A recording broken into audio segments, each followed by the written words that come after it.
Wal Jamaah yang saya kata, Ibn Hajar kata, siapa-siapa yang mentafsir tauhid dengan mengkosongkan Allah yang sifat, itu bukan ahli sunnah. Ahli sunnah wal Jamaah bila disebut Tuhan, dia akan sebut sifat-sifatnya. Itu saja. Mu'tazilah tidak sesat. Sebab yang jadi kafir bila dia tahu Allah tak mendengar. Ini kafir. Ini kafir. Allah tak melihat, Allah tak berkata, ini jadi kafir. Dan kalau siapa yang kata, dia kata Allah ada berkata, tapi Allah tidak berkata, kafir juga. Tapi Allah tidak ada berkata, tapi Allah berkata, tak kafir. Yang ahli sunnah, Allah ada berkata dan Allah berkata dengan berkata. Itu ahli sunnah wal Jamaah.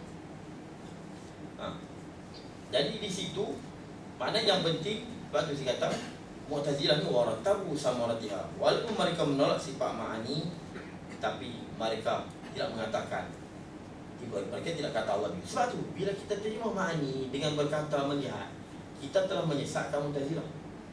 Mengkafir Mu'tazilah. Mu'tazilah dia tidak menolak Allah mendengar, dia menolak Allah ada pendengar. Betul. Bila kita terima ma'ani yang mendengar, melihat, berkata-kata, dan kita kata Mu'tazilah tolak sifat ni. Mana Mu'tazilah tolak mendengar, melihat, berkata. Menolak Allah mendengar, berkata, ni kafir.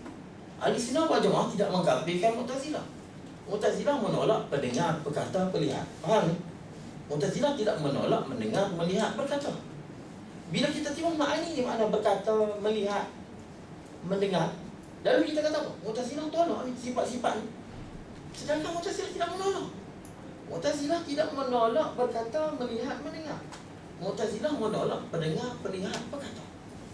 Nampak? Mu'tazilah yang tak kafir, kita telah mengkafir. Saya tak kata kafir juga. Bila kita terjemah sama mana mendengar, dan semua ulama tahu Mu'tazilah tolak ma'ani. Bila kita terima ma'ani mana mendengar, mana Mu'tazilah juga kata Tuhan tak mendengar.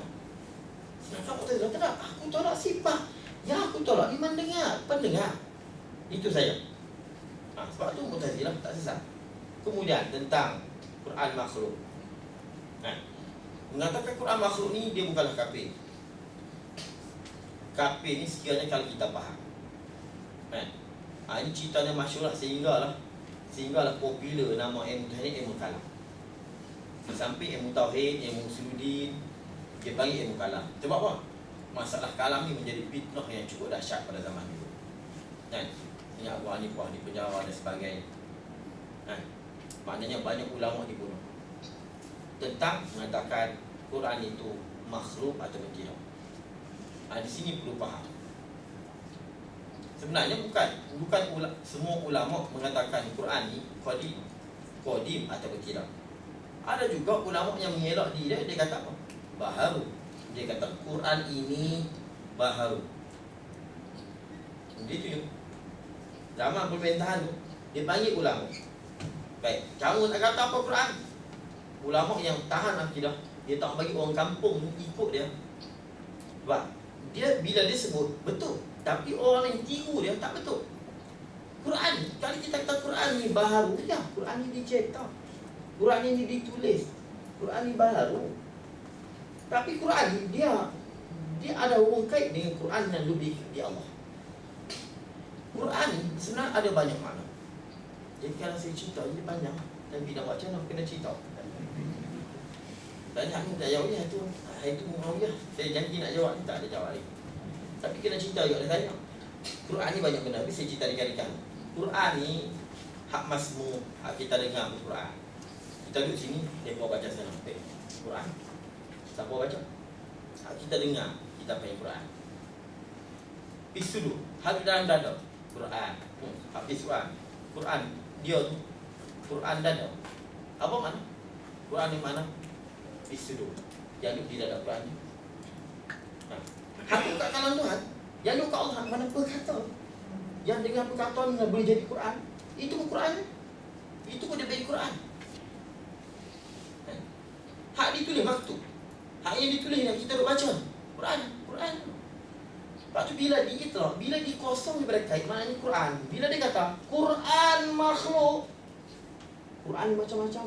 Dia sebut Quran makhluk, dia akan syak dia kena habis. Tak Tuhan, dia kena pergi dekat kitab, dia kena pergi hak pisudur, hak mahfuz, hak mana al-maktub, al-masmu, al-makruh, yang dibas. Kita baca, ustaz baca Quran, Lepas tu ulama tak mau. Sebab bila orang kampung mengatakan Quran makhluk, dia tak faham Quran mana. Jadi ulama sanggup kena bunuh. Quran qadim kena bunuh. Quran qadim kena bunuh. Sanggup ulama. Padahal kalau dia kata apa? Quran baru. Dia tak sanggup. Tapi ada ulama-ulama yang dia nak mengelak pada dia kena bunuh. Quran apa hukum Quran?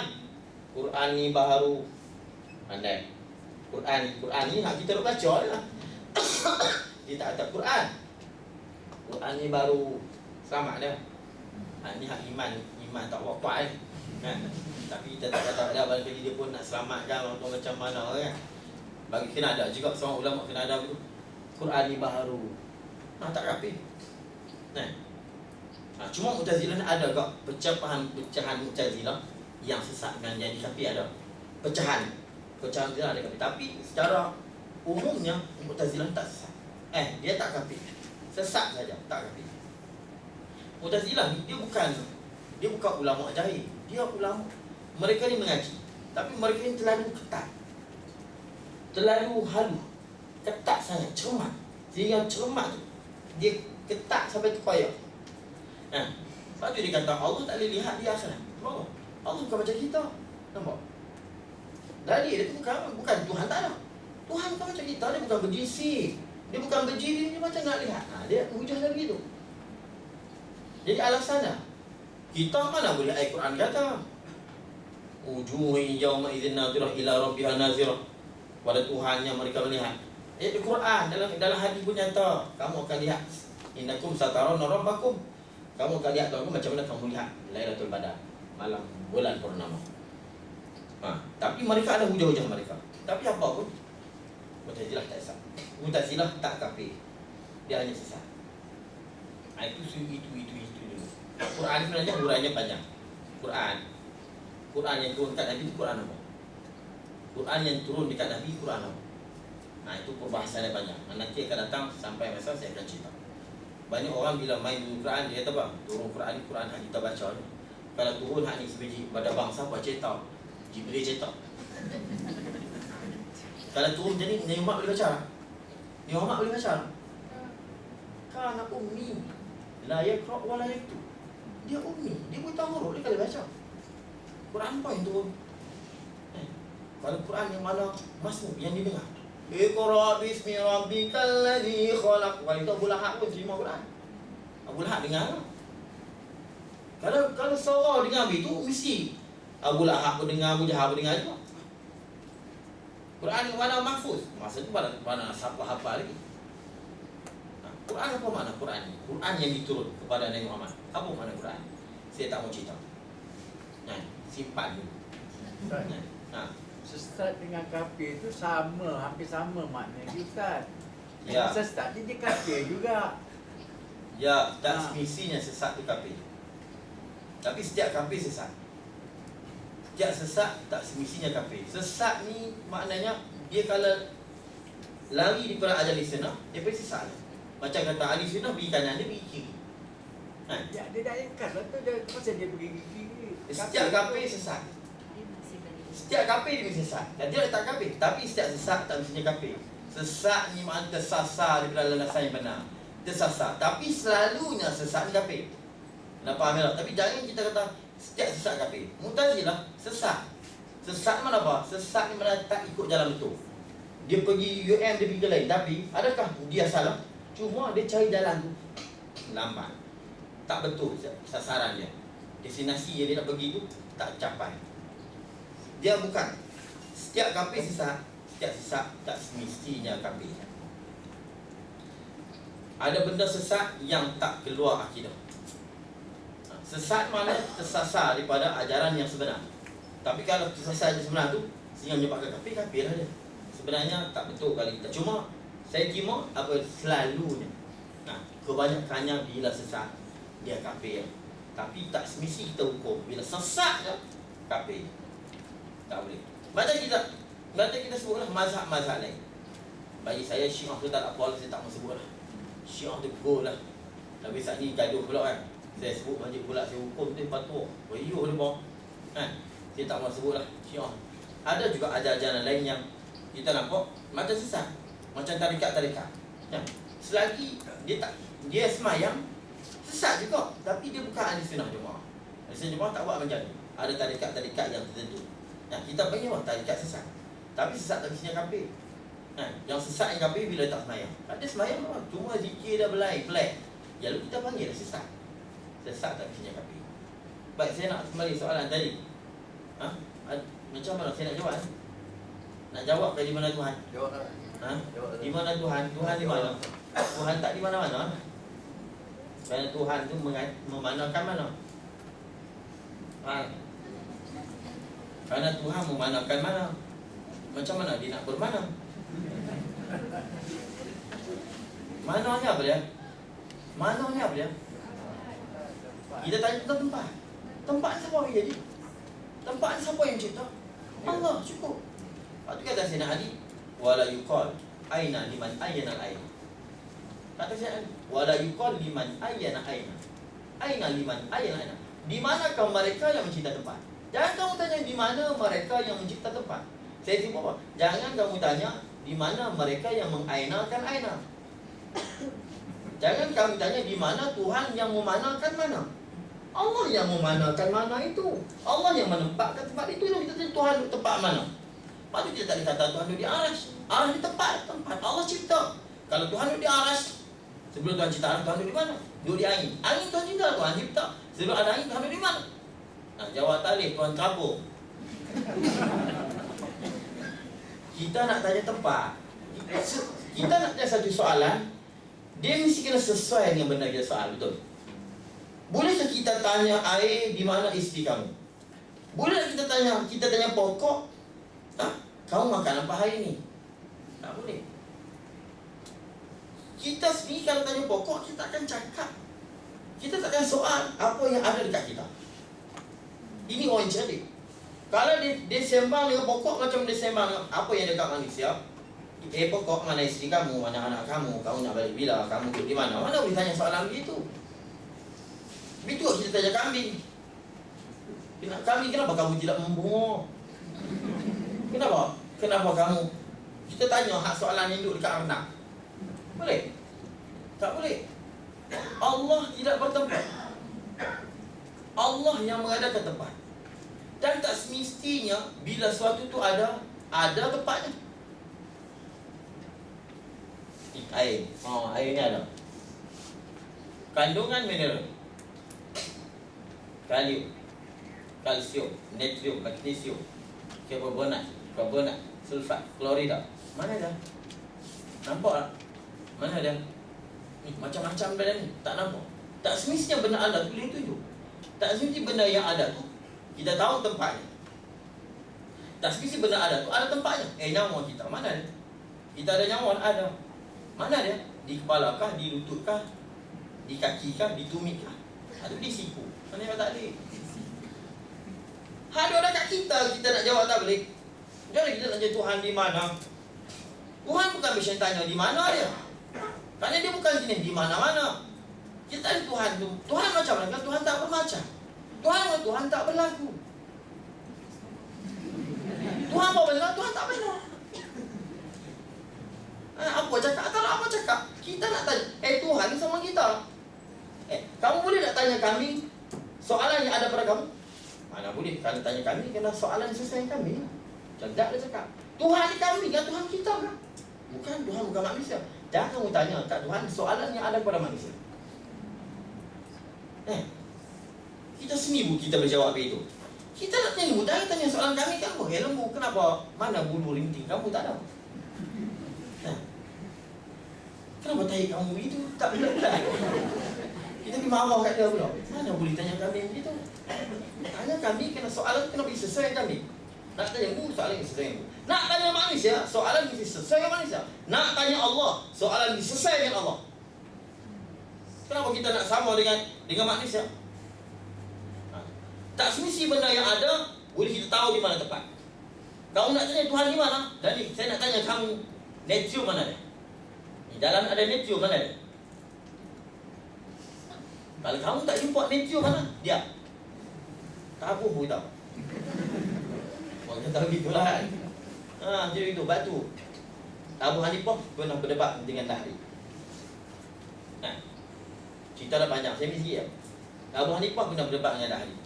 Juga Dahri mengalah habis ulama-ulama Iraq. Ulama Iraq serban besar baju ubah lengan duluan. Kalah habis. Tinggal Hamad seorang. Hamad ni takutlah. Bapa Dahri ni hina habis ulama Iraq. Oi, kamu mana lagi ulama kamu? Soalan apa? Kamu kata Tuhan ada di mana kata Tuhan kamu? Di mana dia sekarang? Tu dia. Hak tak minta tauhid ulama sembang besar pun juga tak boleh. Tinggal saya raja kena masuk campur. Kamu cari lagi mana? Bila tak ada seorang Hamad. Ada seorang Hamad.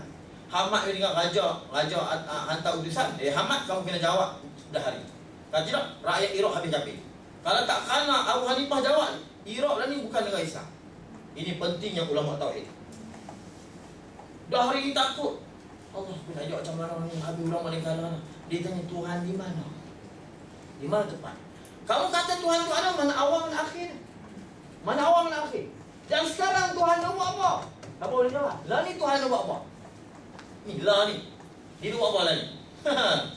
Boleh jawab. Ngaji tauhid ni boleh jawab. Soalan ni bola tanggung. Saya ustaz tanya, saya suka syok yang buah aku dah ni. Kita jawab itu. Kita ada jawab baru. Lepas tu Hamad ni kalau sampai mimpi malam tu. Aku nak kata ni Hamad dia Dahri pandai. Nak buat majlis mesti umum terbuka. Bapa dia nak bagi kapi habis. Bagi semua rakyat dengar. Aku nak majlis terbuka. Mana majlis ni macam show heboh lah. Bukan show heboh lah. Heboh apa? Jom heboh. Jom heboh mana? Masa pesta tak ya. Amat mimpi lah. Macam mana aku mimpi ni. Mimpi ada harimau masuk dalam kebun. Makan habis pokok-pokok, tinggal pokok sebatang. Habis dia makan daun-daun pokok. Habis babi makan. Babi main masuk makan. Tinggal sebatang pokok. Tinggal kayu je sebatang pokok ni habis babi makan. Main rimau kak telat makan bunuh babi ni mati. Allah dah ajar saya ni mimpi babi rimau dah. Esok Abu Hanifah ni malah mengaji. Assalamualaikum. Kata saya ulama belah-belah dia rumah dia. Tak balik mai. Awak tu melengur ni aku nampak tak melengur. Ni apa dia raja sok lawan dengan Dahri hantar kata tahu ulama lain habis kalah dah. Aku ni penentu. Dan kalau aku tak jawab habislah rakyat Iraq. Pakat ikut Dahri. Dahri ni dia bertuhankan masa segala-galanya. Dahri bukan nama orang. Nama satu mazhab. Satu aliran. Dah itu aku mimpi macam tu pula. Abang ni kata apa? Tok izinkan kalau saya nak tafsirkan mimpi. Tu budak kecil patai. Tapi tu dulu dia tak apa hang budak tak apa. Kawan. Hak kebun tu ibu Mihira, pokok-pokok kena makan tu ulama-ulama. Pokok yang sebatang tu syekh lah. Babi tu Dahri. Rimau saya. Rimau saya. Bukan cakap besar. Esok mula nak start lawan. Dia bawa kasut tu duduk bawah. Hamad duduk atas. Dia duduk bawah pegang kasut. Dari mula, siapa mana dia ulama yang nak lawan aku? Habis dah ulama-ulama yang seban besar lengan luar ni habis kalah. Mana dia sampai nak aku? Abu Hanifah kata, saya. So ahli lah. Dia lebih kurang dia lah. Saya nak lawan. Oi, hang budak kecil dah aku ulama lain semua kalah. Saya tambah-tambah sikit lah. Tanya dulu. Ya, okey tak apa. Aku nak tanya. Kamu ada Tuhan Adam, di mana Tuhan kamu? Di mana dia? Abu Hanifah kata apa? Tandanya ada dekat kamu. Kamu ada nyawa dah? Ada. Mana dulu? Mana dulu? Tak tahu. Kalah. Rakyat bunuh. Tak cukup Abu Hanifah. Tolong datangkan situ. Dia buat main. Dahri, ada tak lemak di situ? Ada tak lemak? Tu dia tanya lemak. Kalau saya tanya beli kalsium, karbohidrat, vitamin B, nanti campur C. Dia lemak. Lemak di mana? Di atas ke di bawah? Di mana dulu lemak? Ada lemak. Di mana? Jawab tadi. Kalah. Baik-baik aku nak tanya soalan. Kamu kata ada awal dan akhir. Benda mesti ada awal dan akhir. Mana boleh benda tak ada awal dan akhir? Dari kamu tak tahu kata apa ni apa. Tak jari kamu, jadi klinik kamu mana awal dia? Jadi klinik kamu ni ada tak? Ada. Mana awal dia? Kamu kata awal mesti ada awal. Benda yang ada mesti ada awal. Mana awal dia? Baik. Ibu jari kamu ada tak? Ada. Mana akhir dia? Kamu kata setiap ada mesti ada akhir. Mana akhir dia? Oh, kalah. Kalah tu kita ada. Itu penting yang menjadi mujtahid. Banyak soalan panjang. Last dia kata apa? Ni buah ni kita memang budak kecil ni memang kalah. Lalu Tuhan kamu buat apa? Tuhan kamu buat apa lagi? Oh dia kemah tak kau. Orang begitu hei kita faham nak boleh jawab barangkali tapi biar pilihan jawab apa dah. Aku jawab nanti dia kata hang silap ni dari apa ni bahasa. Nak jawab ni bawa. Orang nak jawab ni datang. Ada soal ke bawah. Ni hang tak? Aku menjawab hang soal di atas, aku jawab di bawah. Kita nak soal ni ustaz mesti di atas. Nak soal. Begitu tak? Dia di atas ni soal, kita jawab di bawah pada rumah kursi tu pula tu. Lalu kita tukar. Tukar. Masa tukar tu naik di atas. Sekarang Allah menurunkan yang batil. Menaikkan yang hak aku. Allah buat apa lah ni? Allah menurunkan yang batil, menaikkan yang hak. Batil tu hang, haknya aku. Habislah. Allah itu ya. Tu. Ini kata penting menjadi. Ni kena ada di Kuala Lumpur kena ada seorang yang boleh menolak segala kekeliruan yang datang oleh pihak itu. Kalau tak ada, berdosa. Itu. Jadi ada lagi uraian saya kata cuba tekan dulu. Lalu kita bunyilah tak semesti benda ada boleh dilihat dan kita tahu tempatnya. Tak semesti benda ada di tempat. Sedangkan tempatnya Allah yang mencipta. Macam mana kita kata Allah duduk di bumi? Sedangkan bumi ini Allah yang mencipta. Allah yang memanakan bumi ini. Macam mana kita kata Allah duduk di langit? Langit itu Allah mencipta. Macam mana kita kata Allah duduk di udara? Udara Allah cipta. Lepas tu Allah tak bertempat. Senang. Itu soalannya. Tentang Muawiyah, saya tak tutup dah soalan. Tentang Muawiyah itu saya jawab.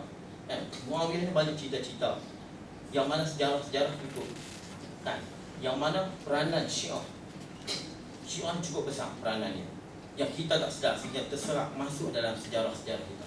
Muawiyah ni seorang makhluk Allah yang dianiaya. Dianiaya.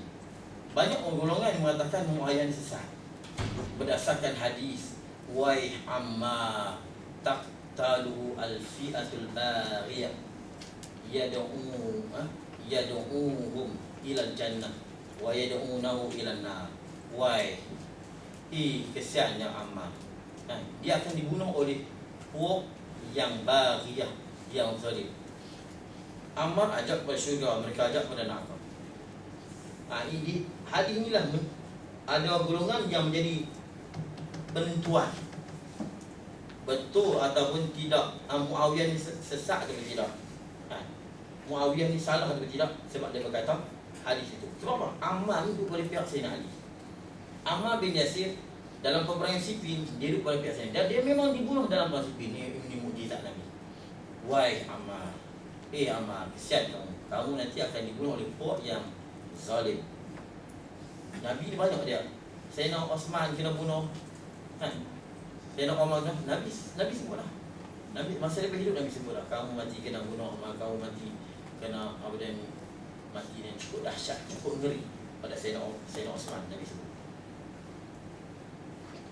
Jadi bila lupa cek dalam perang Siffin, Muawiyah lawan Sayyidina Ali dan Ammar bin Yasir memang meninggal di dalam perang Siffin. Jadi di situlah dia buat penentu bila kata Nabi kata, Ammar, kamu akan dibunuh oleh puak yang zalim.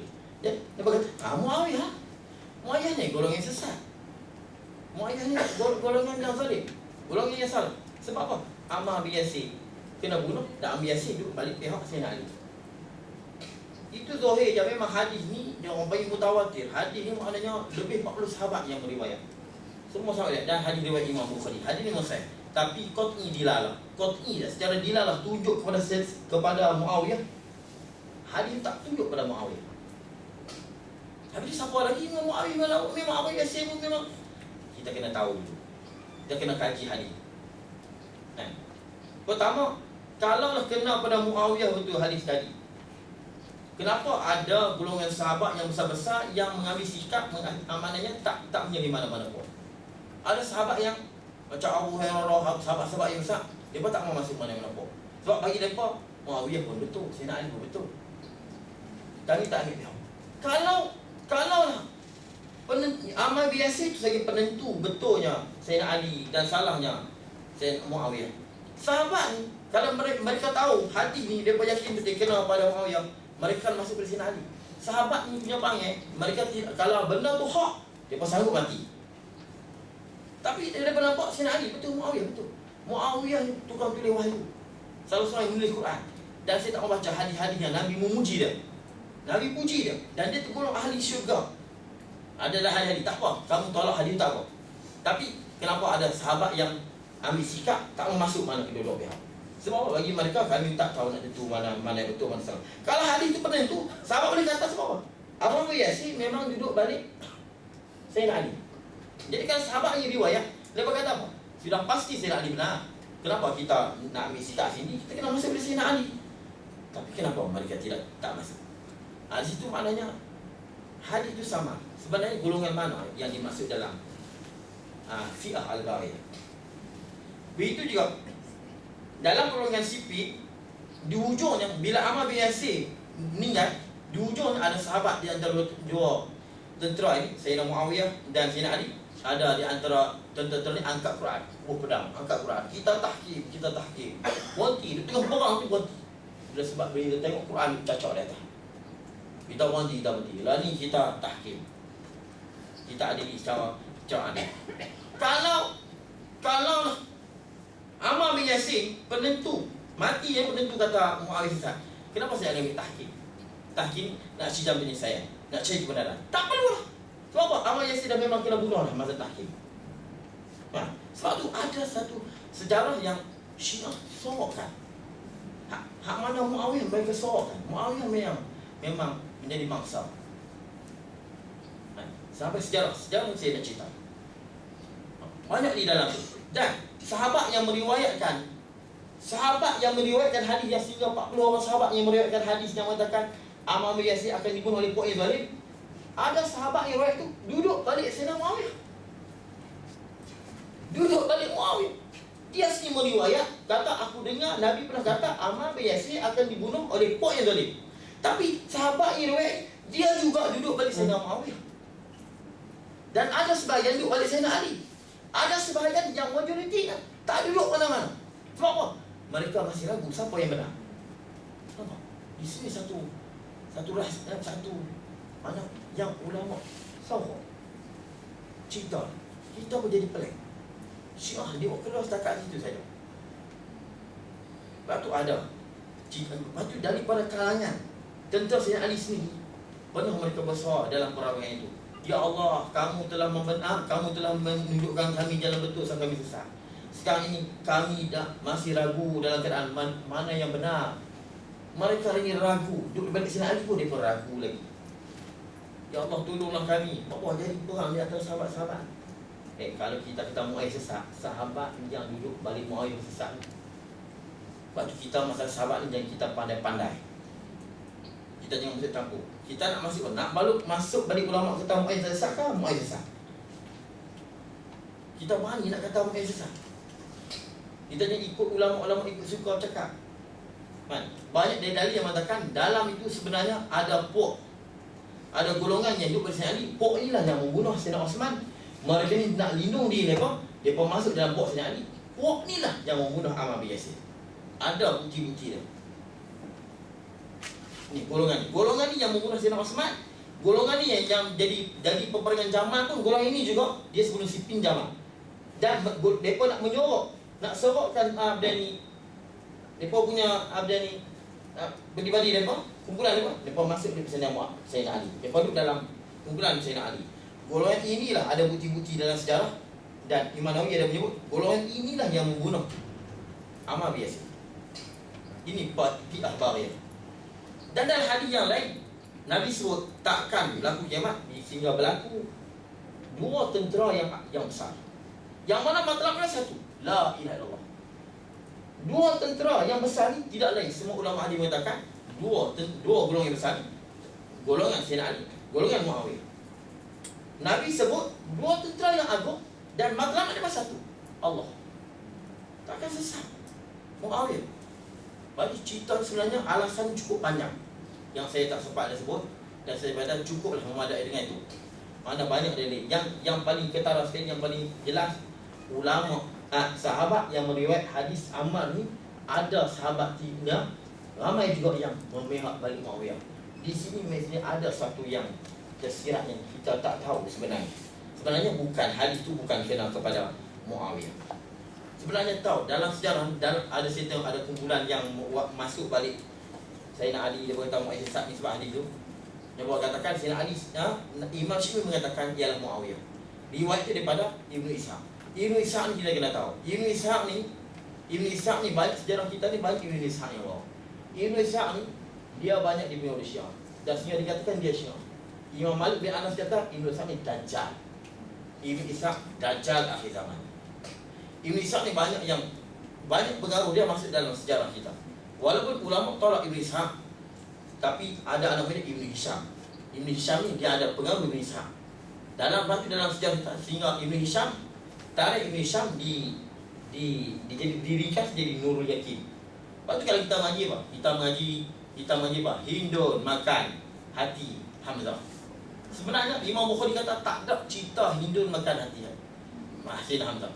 Tujuan apa? Syiah Ibnu Ishaq ni nak memburukkan ibu Muawiyah. Hindun ni mak Muawiyah. Sebenarnya Imam Bukhari sini tak cerita. Yang hanya cerita Jahsy. Jahsy, dan Jahsy tak pernah kata. Jahsy tak pernah cerita. Jahsy orang Islam. Dia tak pernah kata. Imam Bukhari kata Jahsy tak pernah kata Hindun makan jantung Hamzah. Jadi Ibnu Ishaq nak burukkan ibu Muawiyah Hindun. Dan dalam sejarah mereka banyak menceritakan keakraban Sayyidina Ali. Sayyidina Ali inilah yang ganti Nabi pada 3 Nabi nak keluar ke Madinah tu kan, tidur di atas katil. Itu pun cerita sangat bukan ada. Semua yang saya bukan ada. Sayyidina Ali, dia pun nak naikkan Sayyidina Ali. Dan hanya bercerita Sayyidina Ali menantu. Dia cerita, yang nak menantu tu, dia tak tahu Sayyidina Umar siapa. Pak menantu. Sayyidina Osman menantu. Sayyidina Abu Bakar, pak menantu. Budak kawan rapat. Dia pada kecil. Sayyidina Abu Bakar ni kita dulu kan, kali kita kecil tu main goli sekali. Main caplung sekali. Caplung. Petang tu kan. Kita bala kita. Sayyidina Abu Bakar ni memang akrab. Tapi dalam sejarah banyak bercerita keakraban Sayyidina Ali. Sayyidina Ali menantu. Sayyidina Umar saja. Pak menantu. Sayyidina Abu Bakar, pak menantu. Sayyidina Osman menantu. Semua ada anak-anak mereka. Kawan. Sayyidina Umar berkawan.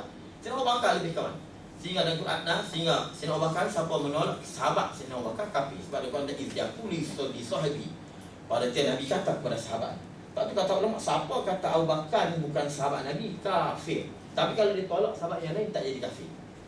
Berdosa dan sesat saja. Ambil lain tu. Berdosa dan tapi tak kafir. Sebab apa? Sahabat Sayyidina Abu Bakar tercatat dalam Quran. Pada ketika berkata ia Nabi kepada sahabatnya, la takhaf wa la tahzan. Jangan kamu takut dan kamu bercita. Sahabatnya Allah sebut. Aduh, yang kita dah masuklah boleh Syiah tutup kan. Syiah ni tak takut Allah apa maki para sahabat. Banyak sejarahnya, sejarah ni. Dan sejarah hak baik-baik yang hak tak mihak boleh Syiah banyak ditutup. Ini cukup banyak kita tengok. Lepas tu kata Imam Malik bin Anas, Ibnu Ishaq ni Dajjal akhir zaman. Dia kata dia bawa berita-berita macam-macam, cerita-cerita yang tak sabit dalam hadis. Dia memburuk-burukkan ni para sahabat. Padahal pada Nabi berhijrah tu, Nabi malam tu, keluarga Sayyidina Abu Bakar lah yang banyak menolong. Asma, Abdul Rahman bin Abu Bakar, dia pun sanggup pertahan Nabi bawa. Tapi yang diceritakan Sayyidina Ali, Sayyidina Ali ditutupkan sejarah buat-buat. Sebab tu dalam sejarah kita banyak fahaman Syiah dan menyerah kita tak sedang. Banyak. Itu saya tengok ada apa dia Ustaz Asri apa? Hadis Ustaz Asri Kelantan. Maulana. Maulana Asri. Boleh kalau kita tanya dia. Dia cakap lah dalam bahagian. Dia ada pengalaman Bapak Syiah ni. Boleh tanya dia. Dia memang cukup arif tentang Bapak Syiah. Boleh tanya dia. Saya mungkin takat tu dulu. Kita tak buka ruang nanti yang lain kali. Dan lanjut lah. Dan insyaAllah kita pagi ni kita Bapak minta maaf kalau ada kasar melawak yang lebih. Dan akan dipaham bagi kita insyaAllah. Allah subhanahu wa ta'ala. Bismillahirrahmanirrahim. Ya Rabbal Alhamdulillah sama yang begitu. Allah Ta'ala. Rabbana atina fid dunya hasanah wa sallallahu ala sayyidina Muhammad. Walhamdulillah.